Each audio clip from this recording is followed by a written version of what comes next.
Welcome in, Sox fans, to another edition of the Sox On Tap podcast. I'm your host, Besnik Zakiri, Bez Beyond the Pen, BZ, also known as the White Sox Twitter's number 2 heel. Alongside me is my illustrious co-host, NWI Steve, and tonight we're breaking down another heartbreaking loss. Well, I shouldn't say another, but a heartbreaking loss to the Cleveland Guardians.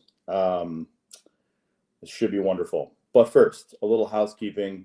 Be sure to check out all our content over at ontapsportsnet.com. Podcast, articles, opinions, speculation pieces, coverage of all your favorite Chicago sports teams. Steven and I have some writing up there as well, and there'll be more to come. And as always, you can listen to this podcast wherever you get your shows. Find us on YouTube. Hit the subscribe button, drop a like, and maybe even leave us a 5-star review. As our old friend Bradley used to say, that would be cool and tough. So smash all the buttons, share us around, retweet, and help us out. Now, Steve, I would normally here ask you how you're doing, but I already have a pretty good idea of what that's like. Yeah, not good. Not good. In fact, I'm fucking pissed.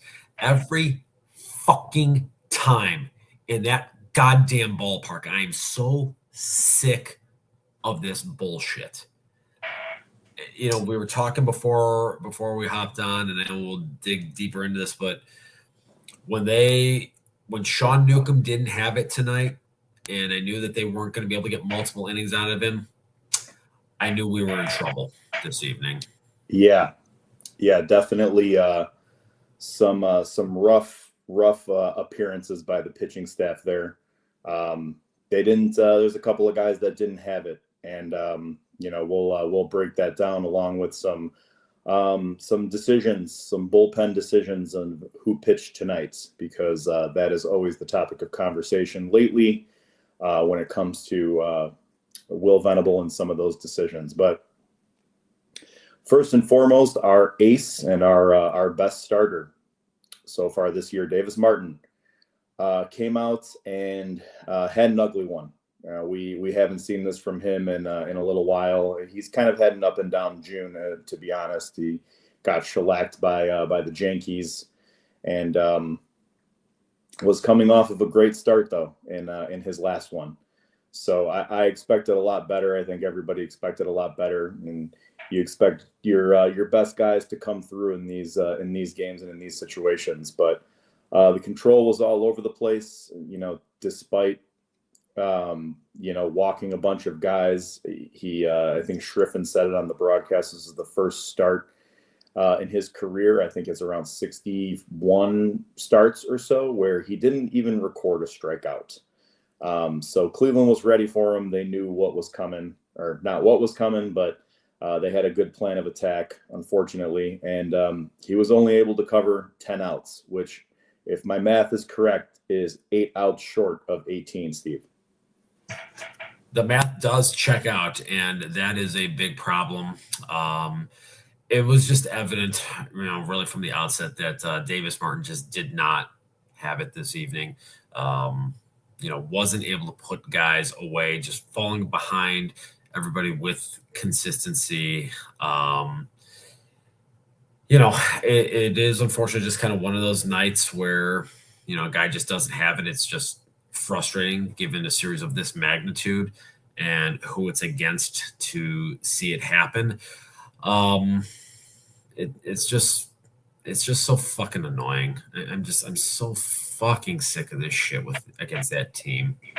Anything that can go wrong, especially in that ballpark, always does. It's like this franchise, made a deal with the devil to clinch the division title and be the ones to bury the Indians' name, because ever since then it's just been a fucking nightmare.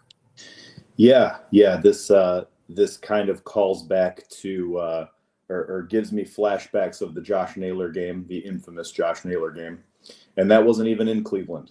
It was at home, which I feel like makes it worse. But yeah, 3 innings and a third, 6 hits, 5 walks, only 2 earned runs from Martin, but he threw 37 strikes and 36 balls. So he was nowhere near the strike zone. So 2-run deficit going into the fourth inning. Chris Murphy comes on. It's looking pretty bleak at that point. But the Sox were able to scratch across some runs. I mean, we rallied a bit in the fifth inning, and we had a big hit from Kyle Teal. I mean, it feels so empty to talk about it now. In the moment, it was fantastic to take the lead, and it kind of all fell apart from there. But they were able to get to the Guardians' Italian starter, whose name is Ciccone.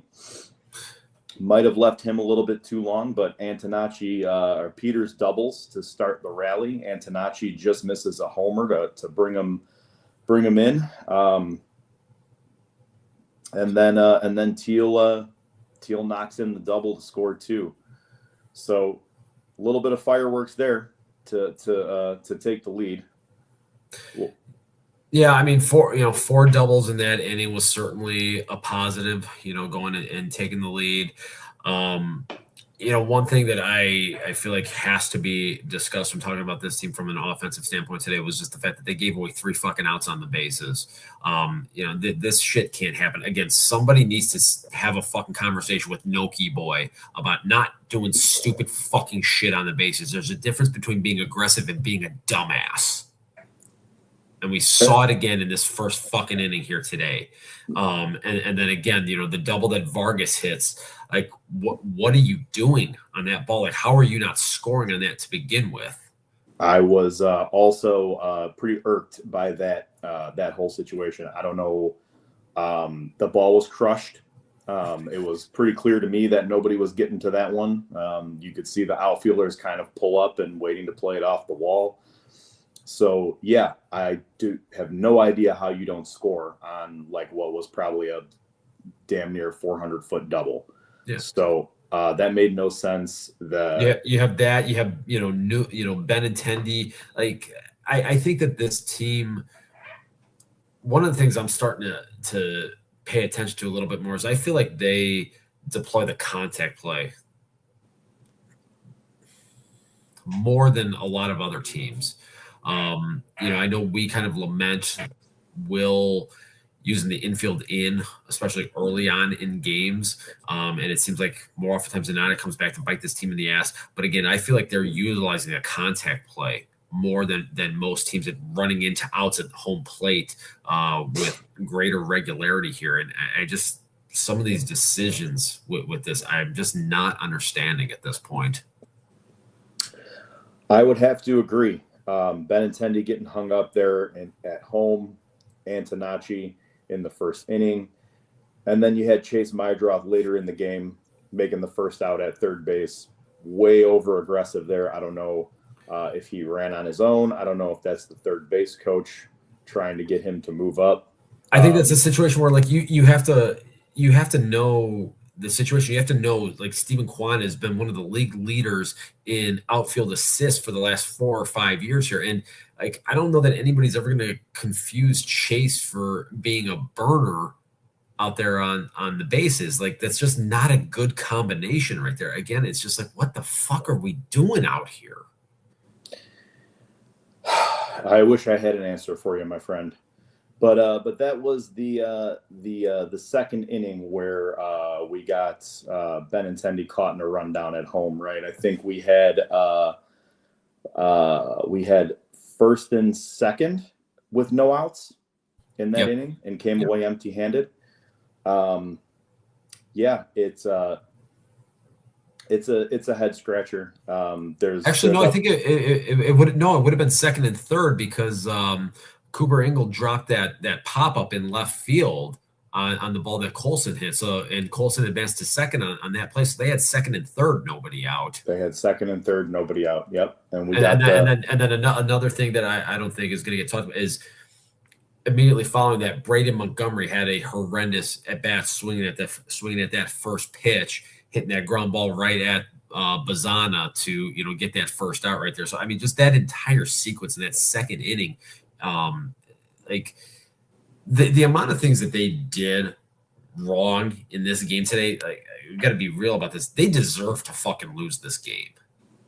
They really did. Yeah, I mean, the Guardians had their fair share of mistakes as well. I mean, I will say that, but yeah, I mean, 9 walks, some base running errors. Sure, yeah, you don't deserve to win when you play like that. Even though the Guardians had some issues as well. I think they left their starter in a little too long. They made threw the ball around a little bit. But you know, you go into that inning and you take the lead 3-2. You come back in the next inning and Chase hits a bomb. Feeling pretty fucking good being up 3 runs. So despite all of the AL Centralness of this baseball game, you had a really good chance to take this one and set the tone. But they let it slip away. Now, Chris Murphy comes out, pitches an inning and 2/3. He looked pretty locked into me. He didn't get touched, and I thought with the 7, 8, 9 hitters coming up in the following inning, they would let him go another, and 2 of the 3 were lefties, if I recall correctly. But they go to Sean Newcomb, and it was another guy just like Davis Martin, who has been great all year, but just didn't have it tonight. What did you see out of him? Yeah, no, I agree with that. I mean, I thought it would have made more sense to try to get a few more outs out of Chris Murphy in that particular spot, just because, you know, we've been talking about this, how this Cleveland team just does not hit left-handed pitching very well. So if you can get as many outs as you can from them, why not do that? Like if you could have got those 3 more outs from Murphy in that spot right there when he, like you said, looked locked in tonight. And at that point, that spot in the order was Arias and then Murphy, who's a switch hitter, and then Kwan. And I think we were talking about this in the group text. It would have made more sense to have Murphy go out there and then have Newcomb ready in case the lineup flips to Bazana. Yep. You know, like that would have been the approach that I would have taken with that.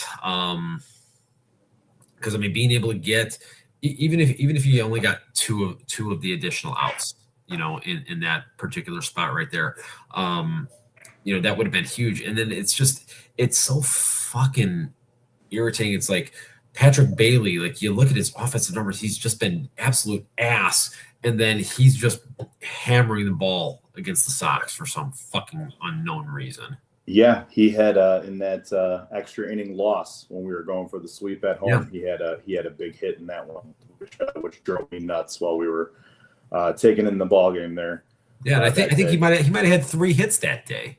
I think he did, yeah, and I think he's hitting below the Mendoza line. So yeah, it's just the way that it goes against this team. Just seems like it's always some guy like that who's just going to kill us. But Newcomb escapes, just giving up the 1 run, and you know they just kept chipping away at the lead. You know, we already talked about Mydroff's error or base running mistake. Sox couldn't come up with, or Sox go to Brandon Eisert in the 7th. I get the idea of bringing in the lefty. He hasn't been, you know, he was on a little bit of a heater there for a little bit after he got recalled from Charlotte and was looking pretty good. He's been a pretty inconsistent since then, to say the least. I thought they would go to Taylor in the 7th, perhaps, or maybe even Sir Anthony, with again the 7, 8, and 9 hitters coming up. But Eisert just grooves one to Fry, who came in to pinch hit and got the deficit, cut the deficit to 1. So I don't know. I mean, I guess I don't have a problem going with the lefty there. That part of it made sense, but that's not one of your better lefties, Steven. Yeah. I mean, Eisert in a high leverage spot, I mean, doesn't particularly instill a great deal of confidence for most people, myself included, with that. So, you know, I wasn't thrilled with it, you know, and then he gets the first 2 outs and then he just, you know, gets destroyed by David Fry.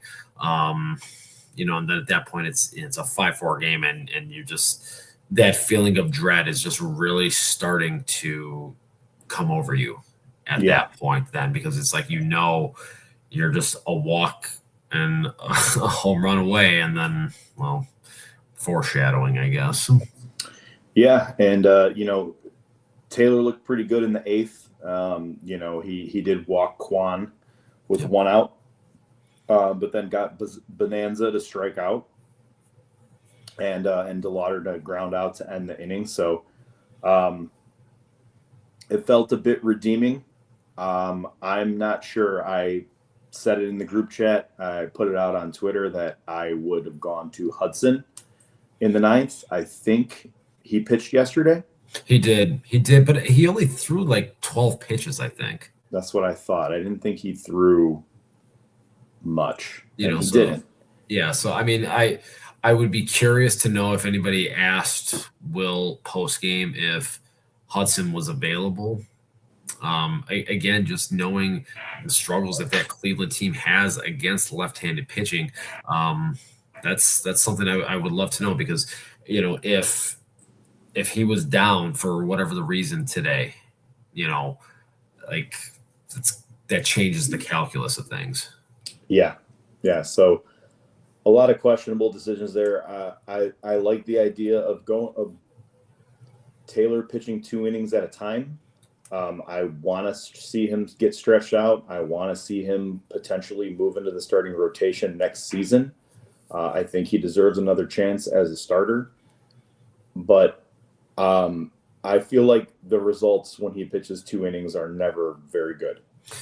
Yeah, they typically are not. And obviously that's perception right now. Like, I haven't really dug that deep into the data here, but it definitely does feel as though when he is called upon to try to handle multiple innings, that second inning just very rarely goes well. No, and it did not. And as soon as that leadoff walk on 4 pitches, I think he came in and threw 6 straight balls. Yep. So he wasn't even close to the zone before he got back and got Watson to fly out. And then Rocchio hammered the game winner, the dagger, off the foul pole, and that was that. So got a little dose of our own medicine here tonight. We've had plenty of walk-off hits and some walk-off homers. We haven't been on the receiving end of this in quite a while. And I can say that it's not good. Does not feel good. No, it's not. And again, it's just that ballpark and the mistake by the lake has just become a house of horrors. At this point, I think, they said on the broadcast they've lost 8 or 9 in a row there. Is that wow? Okay. Yeah, they went winless there last year, and they scored like 6 runs in the 6 games there last year. So it's like anything that can go wrong does go wrong in that place. It's pretty pathetic. It really is. It's just it's mind numbing at this point. Yeah. Usually the 3-run. I didn't expect the bullpen to be perfect. I didn't think they needed to make perfect decisions, but usually a 3-run lead will hold up there for 4 or 5 innings. But that didn't happen. We couldn't get another insurance run. Grichuk just missed a homer. I think that was like a 400-foot out. Yep. It would have given us another cushion run, but no such luck today. So we've kind of seen this, now back-to-back days here of starters not even being able to cover 5 innings. That's the kind of thing that can be very problematic. So it's going to be really imperative for Anthony Kay to go out there tomorrow, and he's got to find a way to get 18 fucking outs. We saw him do this, last Monday in that start against Cleveland. And so now we're getting these next 3 games are going to be rematches of the 3 that we saw at the corner of 35th and Shields last week. So it'll be fascinating to see what kind of adjustments the Cleveland hitters make to Anthony Kay, seeing him for the second time here in less than 2 weeks. But again, just knowing the struggles that they have against lefties, Anthony K's he's got to go out there. He's got to work ahead consistently, and he's got to throw some fucking strikes. And, they have to limit the fucking walks. Like, this is going to be the problem. Yeah. I mean, this is how Cleveland beats you. The walks, errors, they take an extra 90 feet where they can, and then they make you pay for them. And they don't even have Jose Ramirez right now. So these are the games that you got to take advantage of them when they've got their biggest bat out of the lineup. I like the matchup with K. Like you said, there's always a little reservation when you're seeing the same guy for the second time in a week. But he pitched great last time out against them. He had 8 strikeouts. He got you your 18 outs. I think he might have even gotten more than 18, or was it just 6? I think it was just the 6. All right. It was the 6. So I'll take the 6 again. Yeah. If he can make it happen. So I feel okay about it, but again, if he has to come out, if he doesn't have it and he only covers 4 innings, then you're just going to keep taxing this bullpen throughout the series and through this road trip. So I'm not saying you've got to stop the bleeding, but you've got to. I'm actually going to say they need to stop the bleeding. You're going to say they need to stop the bleeding? I'm going to say that, yes, because they've now lost the last 2 games to these assholes in games that they really should have won. And I think at this point, like, Cleveland just has it kind of in their heads that, like, hey, look, this team can't beat us unless we allow them to. I know obviously those 2 games last week, look, the Sox, get the come from behind victories. But like, Cleveland could have very easily won both of those games too. They were all close games. Yeah. So it's not a scenario where, the Sox are really outplaying them, even in the games that they've won to this point. So, they do need to go out there. They need to stop the bleeding tomorrow. They've dropped back-to-back games here. We've talked about this before, that they have not lost more than 3 consecutive games at any point this season. So, I feel like you got to get a win tomorrow, because if you drop that one tomorrow, Messick really had their number, right? And I think he pitches game 3. He pitches game 3 on Saturday, yes, and so then the pressure is really going to be on you, especially knowing that you fucking gave one away tonight that you should have won. Yeah. Agree on all accounts. That is #confirmed, as you would say. So with that said, I don't really have too much else to say about this one, Steven. Just an absolute brutal loss. Probably the worst loss of the year. I mean, we've had some bad ones early on. We had that one in Milwaukee in the opening series. Yeah, but I personally, I would rather take a 14-2 loss, against Milwaukee than get walked off against the team you're battling for first place for in a game that you should have won. Yeah, that's it's going up 2 games and taking a 2-game lead in the Central, and now you're tied again. So backs are getting up against the wall here. Hopefully we can get back on track tomorrow with Anthony K on the bump. We've seen Gavin Williams as well. Yep. He looked better than I thought he was against us. The guy pitched pretty well. But I don't have any other final thoughts, Steven. So before we wrap up, I'll kick it over to you for any final thoughts on this team this week, or just life in general as a Sox fan. I fucking hate Cleveland. I hate that fucking ballpark. I am sick of this fucking bullshit. Please, for the love of God, guys, go out there tomorrow and stop this fucking bullshit. I can't disagree with any of that. And let's try to get a win. So thanks again for hanging out with us. It's with NWI Steve and myself, BZ at Besby on the Pen. You can follow me on Twitter. Steven is not on Twitter or the social medias. As always, make sure to check out ontapsportsnet.com, subscribe to the YouTube channel, hit the like button, give us a 5-star review, all that fun stuff. And as we close this down, as usual, Steven, White Sox forever. White Sox for life.